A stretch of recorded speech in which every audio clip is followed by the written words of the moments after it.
Այն մարդկանց համար, ովքեր ասում էին, որ Տրամպը ապահովել է Հայաստանի անվտանգությունը եւ խաղաղությունը, որովհետեւ նա ստորագրել է որպես վկա Զանգեզուրի միջանցքի կամ տրիպի հանձնման փաստաթուղթը, որը կոչեցին խաղաղության փաստաթուղթ, այն մարդիկ, ովքեր ասում են, որ Տրամպը մեզ կպաշտպանի, իր աշխարհի խաղաղություն կբերի, հետաքրքիր նորություններ կարող եմ ձեզ հաղորդել։ Այսօր Միացյալ Նահանգների մեդիա ԶԼՄ-ներից մեկը, շատ կարևոր ԶԼՄ, հասարակական ռադիոն NPR, իր սեփական հետազոտությունն է անցկացրել եւ հայտնաբերել է, որ այն փաստաթղթերը Էփշտեյնի գործերով, որոնք չէին հրատարակվել, առայժմ չեն հրատարակվել, գիտեք 3.5 միլիոն հրատարակել են, մոտ 2.5 միլիոն թե 3 միլիոն չեն հրատարակել։ Այնտեղ կա 50 էջ, որտեղ մի կին պատմում է, թե ինչպես նա սեռական բռնության ենթարկվեց նախագահ Տրամպի կողմից, երբ նա անչափահաս էր։ 50 էջ փաստաթղթեր, որտեղ Միացյալ Նահանգների FBI կամ FBI այդ կնոջ հետ խոսում է եւ արձանագրված է ամեն ինչ փաստաթղթերում եւ այնտեղ կա ցավոք սրտի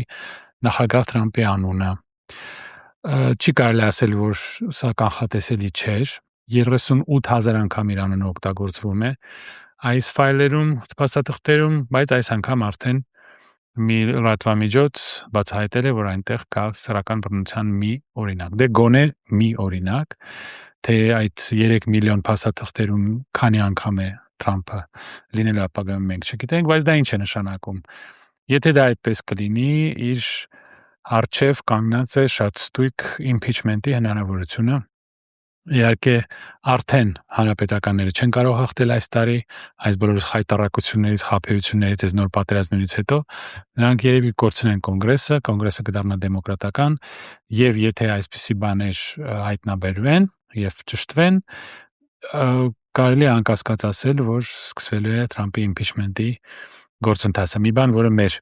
ընդդիմությունն էր ուզում անել, բայց հնարավոր է, որ դա լինի Միացյալ Նահանգներում, ոչ թե Երևանում։ Եվ Տրամպը կարող է շատ արագ լքել Սպիտակ տունը, եթե դա այդպես լինի։ Այսինքն երևի հույսեր պետք չէր կապել նրա հետ, որ մի մարդ, որը ուղղակի մեզ համարում է Կամբոջա կամ Ալբանիա, մեր տեղը չգիտի, մեր ղեկավարին այսպես ասում են մյուս տղեն, եւ ստորագրում է որպես վկա, ոչ թե որպես երաշխավորող, որը Գազայում էր ստորագրեց մի պայմանագիր խաղաղության, որտեղ նա երաշխավորող էր եւ մի քանի օր հետո նորից վերսկսվեց պատերազմը։ Երևի պետք չէր վստահել այս մարդուն, երևի պետք չէր լինել միամիտ եւ խաբել ձեր ժողովրդին։